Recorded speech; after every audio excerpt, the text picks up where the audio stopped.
Hi everyone, welcome back to my channel. Today we are talking about indie brands. That just means independent perfume brands. So these are very small companies, often just one person. And the benefits really of shopping with these brands, what you get for your money in comparison with perhaps purchasing from much larger brands. So I'm a big fan of the indie brands. In fact, it probably takes up more of my perfume collection than anything else. I really love independent perfumery. And I think the reason why, there's lots of reasons. So in all the cases of the brands I've brought to show you, the brand owner or the perfumer, or in many cases they are one and the same, is very accessible. They put out great social media posts, they let you a little bit into their lives in some cases, a little bit behind the scenes. So rather than just getting a load of advertising, which you can do from some of the major brands, you actually get more of a personal insight into the hows and whys of the creation of the perfume, the inspiration. And I just find they are very accessible, whereas if I wanted to speak to the owner of Dior, I don't think I'd get very far now, would I? So first of all, accessibility, and I do love all the insights and the behind the scenes stuff. I just enjoy all of that. And then you have the fact that these are creations, for the most part. I'm not saying all indie perfumes are good, because I have smelt a few wrong uns in my time, but the brands I'm going to showcase to you, I highly recommend. I see them as excellent quality and excellent value, even the more expensive stuff.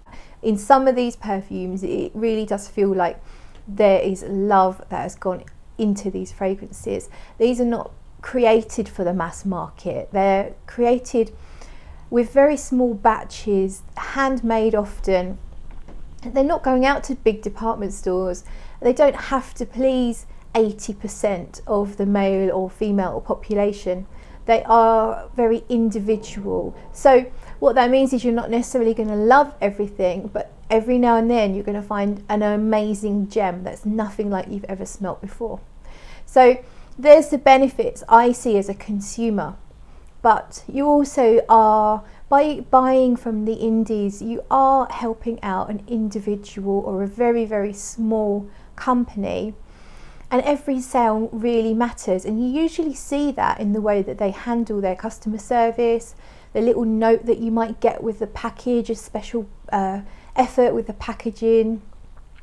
Lots of these brands do have nice little touches that they put into the whole experience, the whole shopping experience. So I'm kind of waffling now, but finally, as a consumer, by shopping small, you are helping keep these businesses afloat. And I think at this particular stage that we're at in the world, and it's the whole world of course that's affected, we need to support our small businesses as much as we possibly can. I wish I could shop small in all areas of my life, but so for example, I'd love to be able to go to a butcher's and a greengrocer's, but they're so spaced apart, the options for me, it's so inconvenient. I'd have to pay for parking to go to one place in town, drive somewhere else. It's not convenient. I wish I could shop small when it comes to food and stuff like that. I do shop in supermarkets or co-ops, small co-ops, and I'd love to change that. But at least when it comes to my hobby, I can try and be a little more conscientious. So that's what I do. I love shopping with the indies. Of course, if you prefer buying designer, if you prefer the more mass appealing sense, so absolutely no shade being thrown here. Love what you love, wear what you love. But this is just me highlighting the indie brands, and let's get into it, shall we? So one that I discovered this year is, I've actually worn the label off the front here. It's Angelos Olfactives Creations. This fragrance is called Grasse D'orient. I still need to review it. I'm so naughty. I bought this back, I think in the summertime, and I absolutely love it. It has real orris in it. It's a vintage style fragrance. If you like Caron, the French company, if you like classic vintage style fragrances, this is amazing. And it's got a lot of natural, high quality, very expensive ingredients, including a beautiful vanilla. It's quite powdery, a little bit spicy. I think there's carnation and ylang, but it's not a tropical type scent. Despite that, it's absolutely beautiful. So Grâce d'Orient from Angelos Olfactives Creations, highly recommend. It does do samples, so you can get in touch with him. I'll link his details because he's a little bit difficult to find, so I'll link his details below if you're interested in getting samples from him.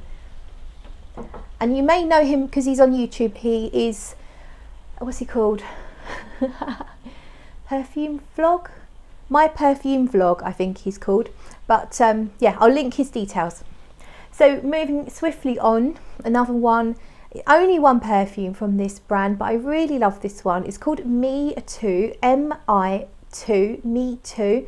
It's by NB Parfums, Nan Bailey. She is the perfumer, the brand owner, the everything for the brand. It's a beautiful rose and sandalwood with some cinnamon and vanilla. It's uplifting and grounding at the same time. I really enjoy it. It was inspired by angels and it does smell angelic. It's lovely. So that's a really gorgeous rose fragrance from NB Parfums. And then I've got Dendera here from Centauri Perfumes. Look at that gorgeous bottle. Oh, it matches my nails. How lovely. Dendera, I really enjoy everything that Peter's done so far. I haven't tried the oud though. Not sure I need to because I'm not a big fan of oud, but he's just done one called Chambeau, and he's sent out samples already, and it's about to be released literally, I think tonight. So that's an Ensar oud kind of collaboration. He's using Ensar oud, which is apparently very well renowned, well respected oud supplier. So Dendera is my favourite from the line. It's a really dry, spicy, desert-like fragrance with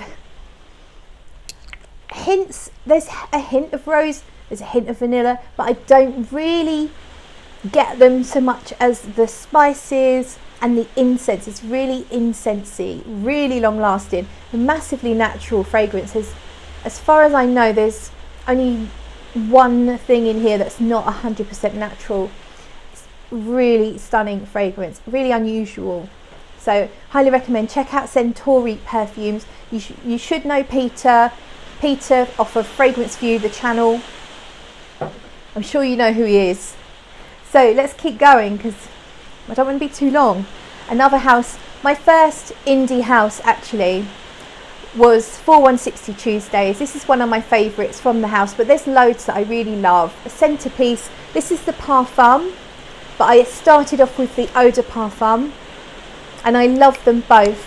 I might even prefer the Eau de Parfum, but there's not much in it. This is just slightly richer, that's all. And this is frangipani and honey. It's a little bit sticky, but it's also got a little bit of freshness. It's a rich fragrance. I really love it, and I recommend 4160 Tuesdays, and I would recommend them for beginners to the niche or the indie world because they create fragrances that are very easy to wear, easy to love, nothing too weird. There's a few more weirder ones, but for the most part still very appealing, just a little bit quirky and eccentric.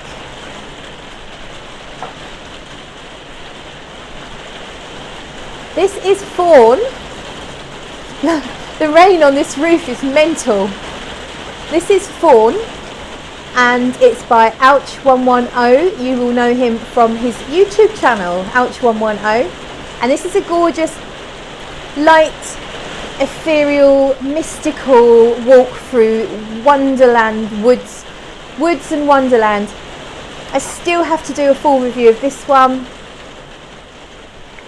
But if you like, it's kind of a green scent. If you like a sort of green, very natural smelling, green yet a little bit whimsical, then you may well like that. And how great to be able to support our lovely Thomas, who is an absolute star.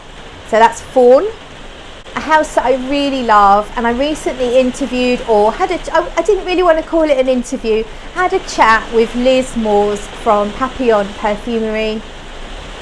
This is probably my favourite from the house, Bengal Rouge.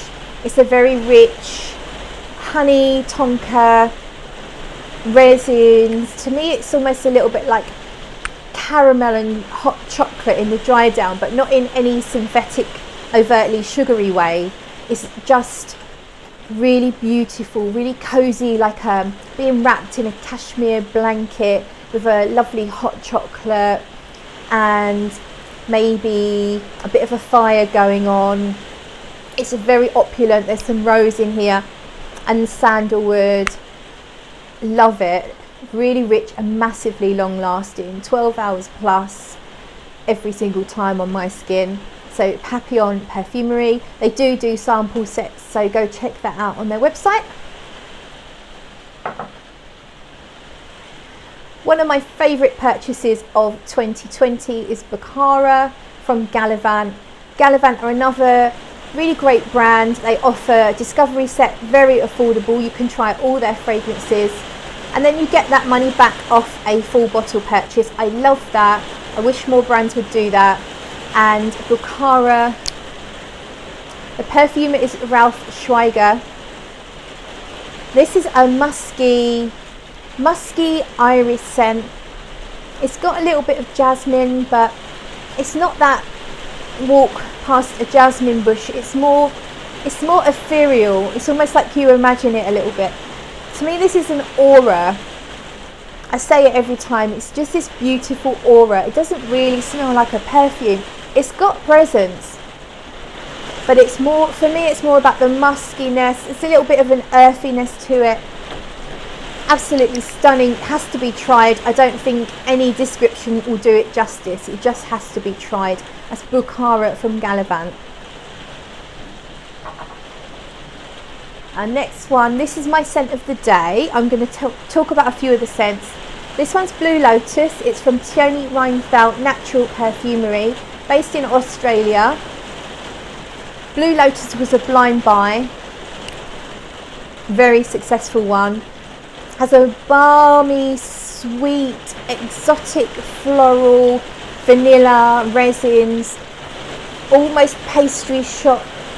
I'm thinking custard, pastry with vanilla custard.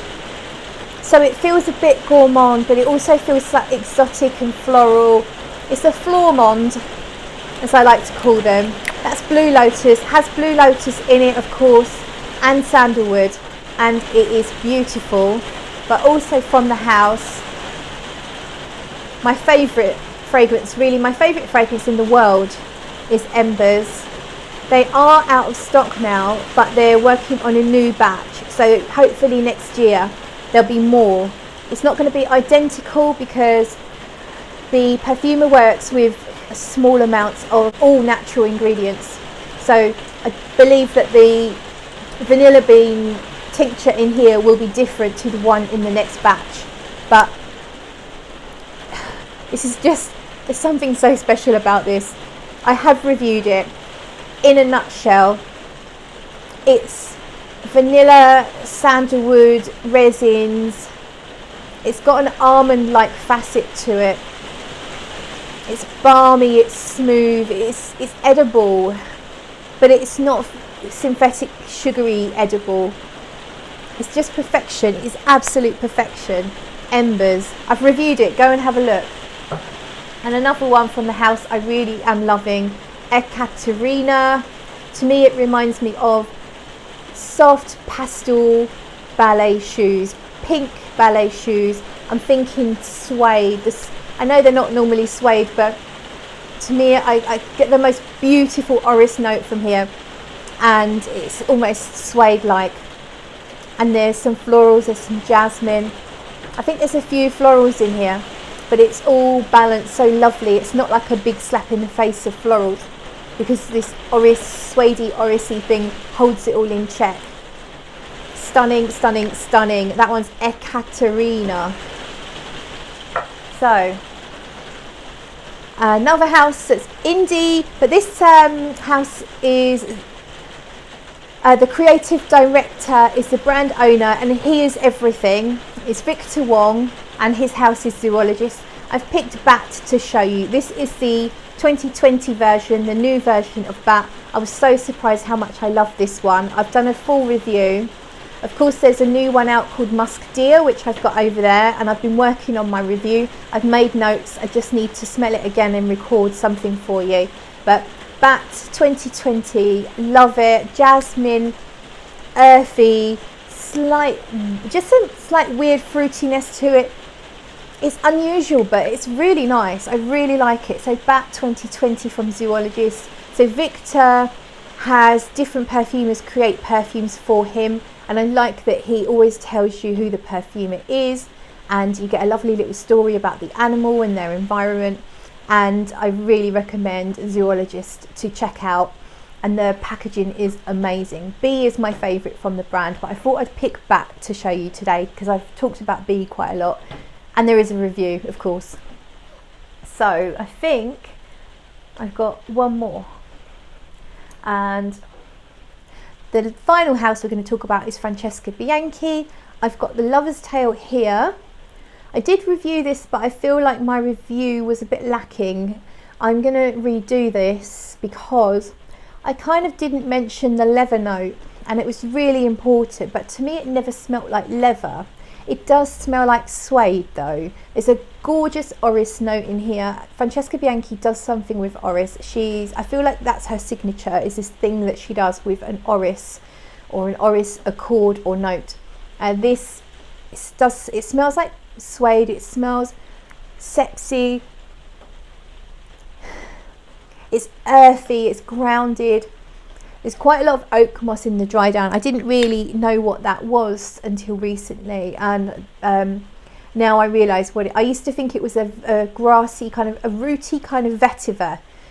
That's how it smelt to me, but actually I've since realised that in the dry down there's quite a lot of oak moss. If you're an oak moss fan, you're probably going to like the dry down of that.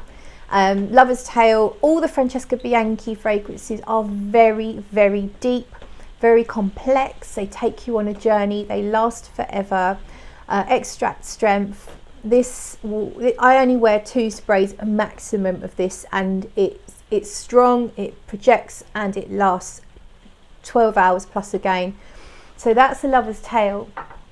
That she also does, not in all the fragrances, but in some of them, she does an oil. So I've actually got some of this oil in my hair. It's the Sex and the Seed Neroli oil, and I really love this. If I don't feel like I need to put on a perfume just yet, say I'm only going to be running a few errands, then sometimes I just wear the oil, because I actually get a strong fragrance from it for about 3 or 4 hours, which I think is amazing. I actually smell like I'm wearing a perfume for about 3 or 4 hours with this oil on, and I love to put it on my hair and then just catch little whiffs of it, which is great. And it's all I think it's like 98 or 99% natural materials in there, and it's moisturizing. So I really love that she does those. And I have got 2 fragrances coming in the post from Francesca Bianchi, but you'll have to wait and see what they are. Some of you will probably be able to guess. So that's it. Let me know how you feel about this topic. Do you love the indie brands? Have you been meaning to test out some indie fragrances, not got round to it yet? Do you prefer to buy the bigger, more mass appealing brands? All opinions are welcome, and I thank you so much for watching, and I will see you in another video.